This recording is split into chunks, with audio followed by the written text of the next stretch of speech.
going on here? I don't have a clue. I got word from Swanson to come down here quickly, so I called you. Sal, Percy.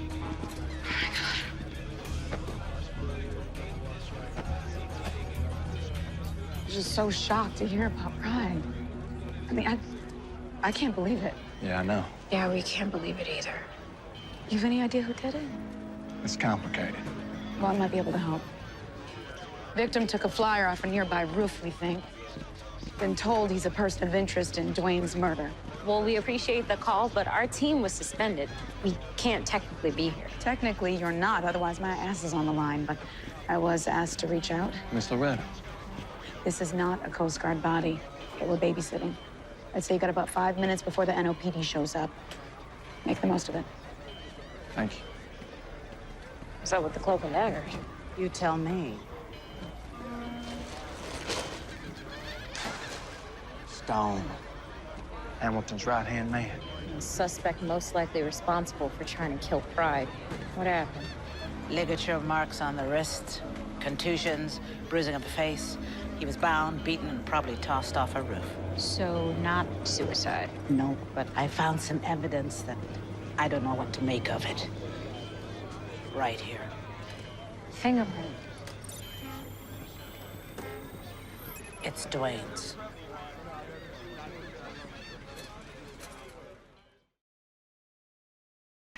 Ooh, that clip was intense for morning. Yeah. There we go. Yeah, come on. Wake up. We were talking Morning. about Bones. that dead guy makeup. That was pretty good. You're I mean, so good. is the guy actually he's alive though? He when was you're yeah. so alive. He was very much alive.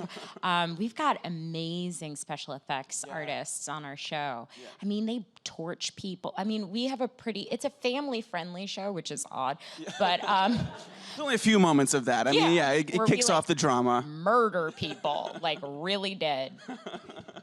I mean, are they ever like coughing? You're ever like quiet, shh. You ever Well, catch them sort of like scratching an itch or something like that? You know what's horrifying, actually? And this is like a story about like you never know who you're talking to. So just be a kind human.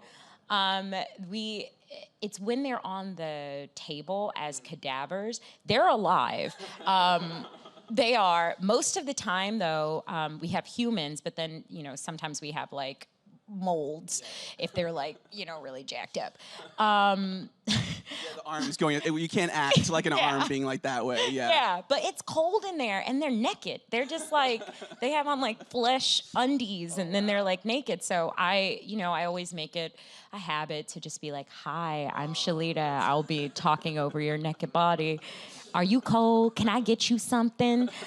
And one of those guys actually knew my agent. And yeah, he saw him in a coffee shop and he was like, "Oh, I just did NCIS. I was a dead body." And my agent was like, "Oh, that's bad." And he was just like, "And I met this one cast member who was really, really nice." And he remembered my name. And my agent called me and was like, "You know, people are saying nice things about you." Oh, that's good. That's a good word. I love that. I mean, the acting is so good. I mean, that's where the acting comes in. Obviously, you, Lucas, you know, when you guys are staying around those bodies. I mean, how did you first get connected with this cast? How did you guys first sort of like acclimate together when you guys first started? Well, I came on at the end of season 1, and I had backing up. I was here in New York and had some great success, and I moved out to LA, and I was there for a year and had like the roughest year career-wise ever. It was like 56, I auditioned for like 56 or 7 different projects. But that's like over 100 auditions. Because This is after a Tony nomination. Tony nomination, Yeah, exactly. I got to LA, they were like, "Tony who?" They looked at my resume, they were like, CAA, WME. yeah, it's like, well, I don't know them. Juilliard, do you do regular acting? Who is Juilliard? So it was rough. Testing, getting to the end, and them being like, "We want her," or "We don't want neither one of y'all. We just gonna pick somebody completely different." So What kind of roles was this you don't mind me asking, like sort of like NCIS style, or just sort of all over the place? They were just all over the place. I auditioned for movies and, pilots and, like I was tested for Rizzoli and Isles to replace, to be the new series regular, and they picked somebody, clearly they picked someone else. So it was just everything, comedies, dramas. I mean, I had a week where it was all slavery all week. It was just like, I'm always going in for the same, so it was a lot. It was a lot, and that's a lot of rejection. So about almost a year to the day, I had run out of money a few months before that year, and I hadn't had a job really outside of acting. Like, can I be a cadaver somewhere? Yeah, or, hey, y'all, fire me. But hire somebody, please.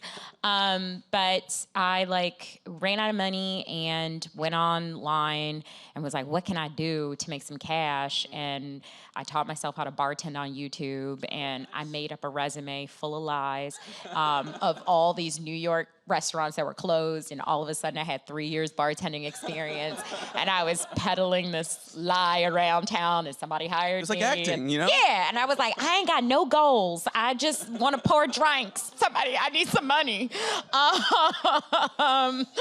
And I got hired, and I got fired like 2 weeks later. What was the establishment? It was a dive bar. Okay. I was aiming low, and they hired me, and they was like, she don't know what she doing. I remember I got asked to make a Midori sour, and I was like, Midori sour. So I looked it up on my bartending app, and then I was like trying to find the bottle, and I'm like asking where's that? What it look like? I don't know what it looks like.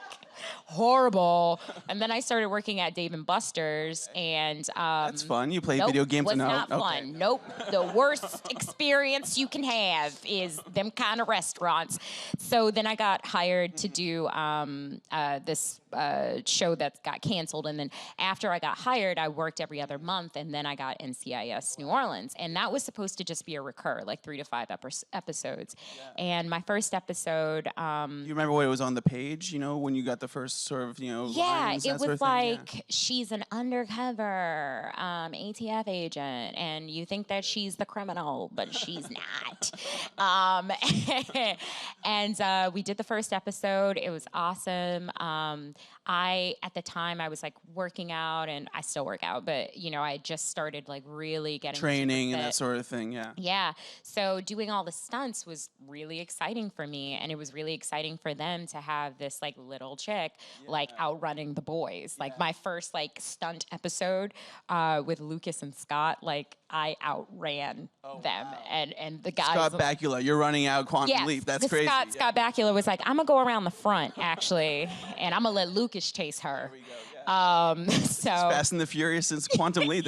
These guys are legit. And I'm already up the fence, y'all gonna get me right. So yeah, it was a great first episode, great experience, and by the end of the season, I had booked another series, Mercy Street, and my last day on set, they were like, "You're our new series regular." That's awesome. Yeah. What's that feeling like? I mean, do you guys celebrate after that? I mean, yeah. I mean, it was the whole company coming in and the producer announcing it, and it was a really special. It was a special time. I had to leave immediately after because I was flying back and forth shooting Mercy Street at NCIS. So it was just like, oh, this is great. Bye. I got to get on a plane, shoot a totally different series. But yeah, I was really excited to come back, and it's been great. Yeah. I mean, can you talk a little bit about that training? I mean, I'm guessing there was some sort of gun training or some sort of police work. I mean, what was that like? So I dated someone, this was an unfortunate relationship, but one of the things that I got out of it was some gun experience. I mean, not in the way you probably think, but his family had a lot of guns. None of this sounds great. Going out to the woods. And yeah, we were in the woods, actually. Yeah, I mean, they got some water jugs, and I was like, oh, let me try it with the shotgun. Whoa, that's my shoulder. Just flying 15 feet let me back. try it with this handgun. Yeah. Ooh, rifle with the scope. And then I looked at the damage that we did and I just bawled. I was, oh my God, this happens to humans. And then later on, I'm on a show where we're just using those. Yeah, exactly. So yeah. So when they handed you the gun, you're unloading it, cocking it. Yeah, exactly. bang, bang. I love that. And like getting to do your own stunts. I mean, there's a couple in this season as well. I mean, what's the most fun stunt you've gotten to do? Ooh, the most fun stunt. I think the one that sticks out is this is just a story about how awesome I am, so I'm gonna tell it. Exactly. Just That's what this whole thing is about. unabashedly. Exactly. I'm great at running. We had this one scene where I'm supposed to like be chasing this Corvette down the street, and it's like a short distance, and then Lucas comes out in front of the Corvette with his gun, like, hey, you better stop. And he does. And then I run up next to the car, like, yeah. There you go, yeah. Well, when we were shooting it, I was out running the Corvette, and the director was like, "We need you to slow down because nobody's We don't have gonna enough believe horses this." to keep up with Sheila. Nobody's gonna believe this, so you need to slow down. But we get to be on speedboats. That's exciting.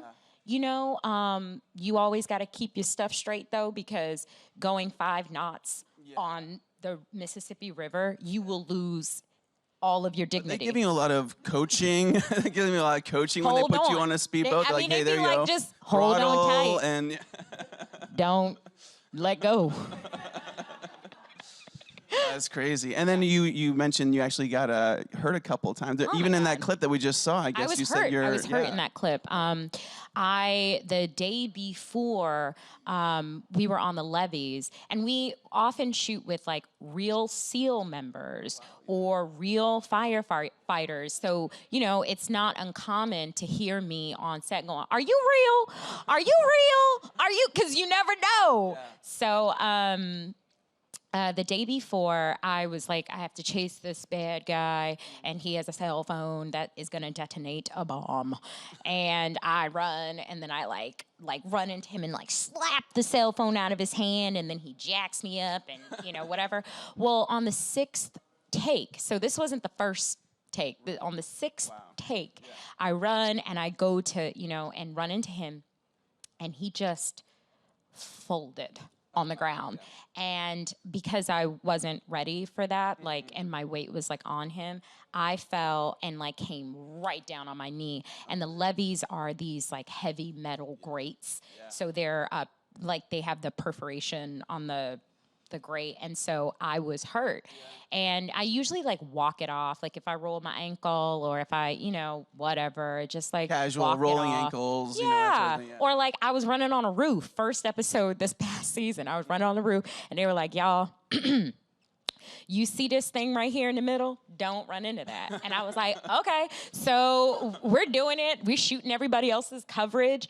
And when it's my coverage, I'm running, and I ran straight into the thing. And so on camera, it was like, down, and like scraped everything. I think I still have I'm a guessing little that was on the scar. blooper reel at the end of the season. Yeah. I got caught on a fence on my private parts, you know, like got caught. Mother. And that's the crazy thing about this show is there's like the cast, there's so much crew, like you can't necessarily like take a couple days. You know? Like, you have to jump right back like you did for that clip. Yeah. So, you know, when I got hurt, I was like, actually, I can't run. So whatever y'all got, you got to just have and let the stunt double like finish it off because I can't run. So in that clip, you know, I'm like kind of like trying to be like cool, but I'm hurt. I was wrapped. You played it very well. Now, the difference between the Broadway stuff that you had done before is you're usually playing the same character who's not really changing. And this, you've been playing, you know, the same character for a couple seasons now. I mean, what's it like to stay with the character a little bit? Have you been able to sort of add some sort of things, or has she changed, like in your viewpoint, since that first couple lines? Yeah, I mean, the first episode to now, you know, she's had circumstantial changes. You know, she's part of the team. And then, you know, Percy is herself. As she gets in trouble, and, you know, she'd be like, I ain't going to ask permission. I'm just going to apologize later. Right. And then, you know, we all get in trouble. But, you know, she's funnier now because, you know, I got my Tony nom doing comedy. Yeah. So, you know, I add stuff to the role to keep it interesting, and you know, just keep it fun and light and real. But yeah, I mean, at the core of her, she's still the same person. It's just, you know, Yeah. over time. Yeah. And working with Lucas Black, who's so great in the show as well. I mean, you guys have that constantly evolving relationship as well. I mean, was that sort of in the works when you first started, or like sort of the Ross and Rachel friends, or like, you know, they work together, but his character at the beginning of the first season was kind of a playboy or whatever. And when we got on screen together, this is Tokyo Drift we're talking about. Come on. Yeah. When we got on screen together, everyone was like, it's weird, their chemistry. Like, they have a lot of chemistry. And so it just kind of came out of just the two actors, like, just playing off of each other. And I love working with Lucas, actually, because he does play with me. Like, he isn't like, you know, if I do something, he's like, that was exciting, I'm gonna do something too, you know? And we like, there's a conversation happening beyond just what's on the text. And I think that is, when people see that, they read that as chemistry. Yeah. And Scott Bakula, he's so great as well. I mean, what's it like working with him? I mean, he's been in the business for so long. Yeah, he's got to be a bit of a father figure for the cast. Yeah. He's an old pro. Yeah. And then, you know, you guys have a bunch of great cast stars who come on. Tom Arnold, Wilmer Valderrama. I mean, yeah, he's so good. Wilmer Valderrama shut down New Orleans. He shut it down. Dude knows how to party, yeah. I mean, no, we were working. Yeah. He was not partying. But, like, we were in the French Quarter. We shoot in the French Quarter on Friday nights, which we're always like, why we doing this? You know there's going to be a Fraturday. We're going to be here all night because everybody going to be wanting to be on the show. And you have to in the background with their, you know, pints of beer, like, I mean, they like looking at the camera. They're like, can I just stand right? You know what I mean? With their cadaver. You know, but you know, you have to adjust to the city. So we would be in the middle of a scene in the French Quarter, and there's a second line coming down the road. And in New Orleans, like, you adjust to the city. The city doesn't adjust to you. So we have to just stop and let these people do their thing, go through and just be like, yeah, we just gotta, and sometimes you get in there, you be there, you're like, yeah. There's a carnival or a parade going down the street. All right, I've been at work for 12 hours. All right, now, okay. I love that. You guys have any fun? I hear you got a tattoo in New Orleans. Is that correct? I got my cat. That's awesome. My cat in New Orleans at my house. I was like, I ain't going to the parlor. Come to my crib. We had champagne and, you know what I'm saying, just made it like a little tattoo party. Me and my friend, we have the same tattoo, actually. That's awesome. And I love that we have this next season coming right up on us. So tell us a little bit about what we can expect. You don't know anything? Truly, I don't know. I don't know nothing. I mean, all I know is what you know, what you saw at the end of the season. You know, the bar got torched out. So, you know, I'm sure we have to fix that. We in a lot of trouble, though. Like, my character really screwed us up. So we start shooting next week. So I'll shoot. When I know, you'll know. I love that. And playing an incarcerated, I mean, that's the thing is you got your whole characters had this shift going on. What's it like to be on the other side of the bars? You know? Oh, my God. Y'all, whew, that episode was tough. It was tough. And we have like really good background actors. But that episode, I mean, they were a lot. At one point, I was like walking through and they're like, you know, doing the thing. And I was like, stare down. Yeah. I got past the camera. I was like, they're not supposed to talk, but they talking. They not supposed to talk. And I know we acting, but I'm scared. And a couple of them was like, yeah, when I was at this prison, and I was like, oh, jeez. It's again that real versus real. like you background. Real? You real? Yeah, we real. That's amazing. And we shot in a real active prison. Oh, wow. It was a real active prison. So when these women were like, yeah, when I was here, they were like, they won't lie. And it was like, because there were other people there too. Yeah. So.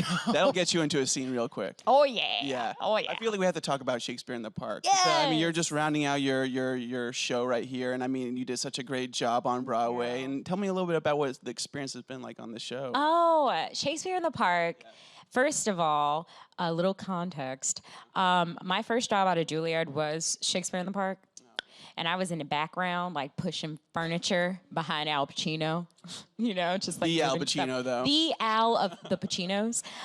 You might know him. I don't know. I've heard of his work. So to come back and be playing Hermia, it feels like full circle, like a true success story, like a personal success story for me. And I haven't done a play since Broadway. And I haven't done Shakespeare since 2011. So coming back that first week, when I was at school, they said, your best rehearsal process is when you have made no decisions. And when you audition, of course you're making decisions. And this was an offer, so when I came in, I was just like, I don't really know what I want to do. So that my rehearsal process was it was so exciting to try stuff and fail. I look at a moment and I'm like, oh, well, I can do this one of three ways. I'm gonna try all three, and I'm gonna see which one works for this production in this scene with these actors. And it was very much a conversation with the directors, with the director, with the other actors, and I'm working with incredible people. So this feels like soul. You have to talk about this cast a little bit. I mean, Felicia Rashad. Yes. Danny Bernstein, Annalie Ashford. I mean, they're great and they're incredible humans. I genuinely love coming. I come to work about 45 minutes early just to, kind of feel the space and, be the welcoming committee. I really enjoy this group of people. I love them. Yeah. So it's great. Yeah. Well, I'm sure they love you too. Oh, there we thank go. you. We have some questions in the audience, so we're going to start right there. Hey, Shalita. Oh, dang, you already got a mic. Yeah. Go ahead. He's been holding it. So I got to see Shakespeare in the Park, Midsummer Night's Dream, recently, and it was great. Do you plan to do any more Broadway now? I know you're busy with TV shows, but do you miss Broadway, or do you want to come back to it at a certain point? I do miss it. I really do. I miss the process. I miss the conversation that you have with another person, and how that evolves in TV and film. It's so fast. The rehearsal process is 15 minutes. So to have 3 or 4 weeks to be this moment is still not right. And then to have an audience, which is the last member of the cast show up. I mean, my performance changed during the previews because I was listening to the audience well, I thought this works, it doesn't. So tomorrow I'm gonna try this, and oh, this works. And we're all we were all still building our performances even after we had people. So I miss it. I miss that immediate yes. And I'm yes, fuck, I gotta pay attention. We'll come back soon. Next question's right there. Hi. I was just curious, under your B tattoo, what's underneath? Oh, 2 machetes. Oh. You're welcome. Thanks. The police woman, Because I wasn't okay? sure it was a butterfly or... Nah. Weapons. Okay, next question. Hi there. Hi. So having worked on numerous episodes of NCIS, what's the craziest or wildest crime scene or investigation that you've had to take on or explored in the show?